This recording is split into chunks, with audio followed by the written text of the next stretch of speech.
Hey guys, what's good? Just thought I'd do a little video here because I upgraded my Coyote call this week and it cost me a lot of money. So I thought I'd do a little video and show you guys the differences and why I decided to get the call that it did, which is the FoxPro Fusion. I upgraded from the FoxPro WildFire, and it was kind of a spontaneous thing. Basically I decided to upgrade because on this remote the mute button quit working on me. So like the call still worked and the remote still worked other than the mute button. So I could run the call, but I had to keep the call right beside me so that I could shut the switch on the call off every time I wanted to stop the sound, and then I would have to restart it. So it was kind of a pain in the ass because I couldn't put the call out in the field away from me. So I wanted to upgrade eventually anyway, and so that's kind of the reason. I'm probably going to get a new remote and then I'm going to sell that call. I don't know. This is the long weekend. It's family day Monday here. I got out coyote hunting 3 times this weekend. Did a bunch of sets. Today we did probably 5. Got out in the morning, and yeah, I couldn't call one in. I don't know what it is. It's breeding season right now. I don't know if they're out there getting busy. You know what I'm saying? Like, don't want to eat, or I don't know. It's weird, but I haven't been able to call one in, and it's really frustrating. I found that like from about halfway through January, every year I've been doing this, I found that it kind of slows down in breeding season. I don't know what it is. It doesn't seem like they're as interested in. I'm kind of hesitant to use howls too. I've never really had much success with just howls, so kind of hesitant to do that. But comment on the video if you guys have had better luck. Tell me what you guys think and what you guys do if you do any just howling. Just remember, I'm hunting in the east, so it might be a little different than from where you guys are. But anyway, FoxPro Fusion. As you can see, it comes in this sweet, badass housing with a skull pattern on it. One good thing I like about this one is you can run the calls right off the collar if you want. You just got to know the number of the sound that you want to play, and then you just turn it on, select the sound, crank up the volume, and there it goes. So that way if your remote dies and you don't have extra batteries, you can still use it. This one you can't do that. You need to have the remote. Also, this one only has one horn speaker on the end of it. This one has a horn speaker and another speaker on the back end. So I noticed the sound quality is quite a bit better actually. It's got like a more full sound, sounds a little more real, and the double speaker gives it a little more volume. That's pretty much it for the unit itself and the differences. So it's louder, it sounds better, and it's got sound going both directions, which I kind of like that too. I love the remote. As you guys can see, this is I think it's the TX1000 remote.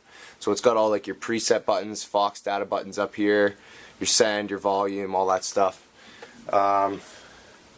So the one sweet thing I like about this one, which I haven't quite figured out how to do yet, is the Foxcast.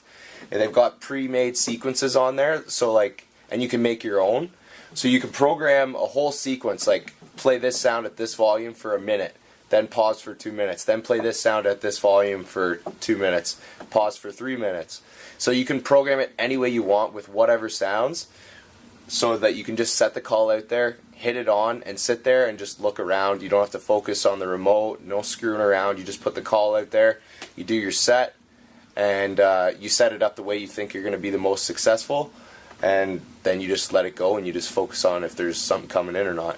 Which I kind of like, because I think it'd be sweet to have it set up for like, say, 25 minutes a set, and just go through that set every time, no matter what. So like, I'm going to work on doing that. It's kind of difficult to figure it out, and for some reason they don't give you a cord to connect this to the computer. I did one sequence, but I don't have a cord to connect it to my computer, so I have to find one, which I think is kind of bullshit for a call that's so damn expensive to not even come with a cord to connect to the computer. But also this thing has some awesome features. This one has it too, but Foxbang. So when you shoot, you can program a sound to come on when you shoot. It detects your shot, and it'll put that sound on. So I put it to like Coyote Pup Distress. So when I take a shot, that instantly comes on at a set volume. And if there's another one out there, it might come in, or it might stop another one for a follow-up shot or whatever. So that's good. Both of those calls have it. This one has another thing called Fox Pitch, which is kind of neat. You can put on a rabbit call, And if you, like, say it was a jackrabbit and you want it to sound a little higher pitch or speed it up, you can do that with just on the remote, which is pretty cool. Fox Fusion, you can put 2 sounds on at once, which is kind of neat. As well, Fox Data. I haven't used it yet because I've only used the call this weekend, but it'll actually record everything about your set. So like the sounds you used, how long you were on stand, when you shot, and then I think you can like put in if you got the animal or something like that. Like I said, I haven't used it, but I'll show you the layout of the remote here. So that's what you see when it comes on. And then, so you got all of your things. So there's your Foxcast, and it comes with 12 pre-programmed sequences.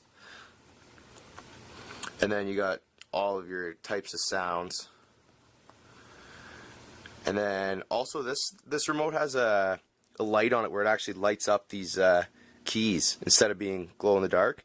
I currently have it off because I don't do any hunting at night, but it's a pretty neat option.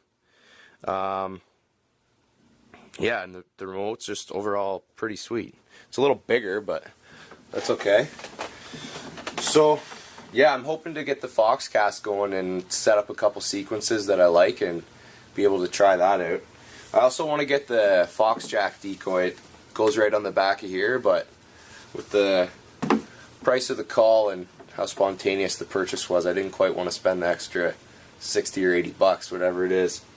So, I never did that, but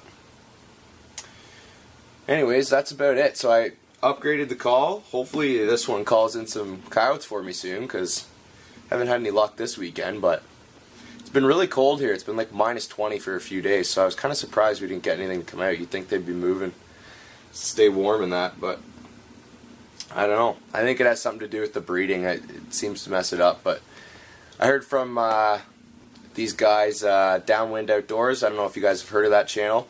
Go check them out. They got some pretty cool videos. But I watched one of their videos. They said their most successful time is March for hunting eastern coyotes. So I haven't really done that too much, but maybe this year I'll give it more of a shot, and maybe it'll be a new good time for me to go out. So yeah, that's pretty much it. There's the new call. There's the old one. Hopefully the thing works for me. Otherwise, I'll be pissed that I bought it.